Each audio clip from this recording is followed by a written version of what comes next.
Shangla बशाम police ने शराब smuggle करने की कोशिश नाकाम बना दी। पंडियार चेक पोस्ट पर स्नैप चेकिंग की कार्रवाई में गाड़ी से भारी मिकदार में शराब बरामद करके बैनर सूबाई स्मगलर को गिरफ्तार कर लिया गया।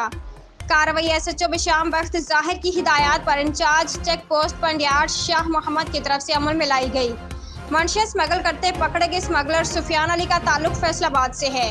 शराब समेत गिरफ्तार स्मगलर के खिलाफ थाना बशाम में मुकदमा दर्ज कर लिया गया है। पकड़ी गई शराब गलगत से आ रही थी, जिसका जेर हिरासत स्मगलर ने इतराफ़े जुर्म कर लिया है। पकड़े गए मंशिया स्मगलर से बैनुल सूबाई नेटवर्क के बारे में मज़ीद अहम इंकशाफात भी मुतवक्के हैं।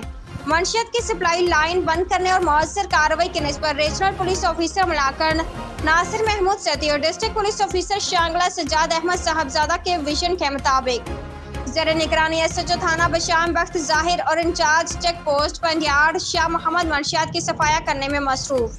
रिपोर्ट मोहम्मद ज़ादा गुज्जर PNP जिला शांगल।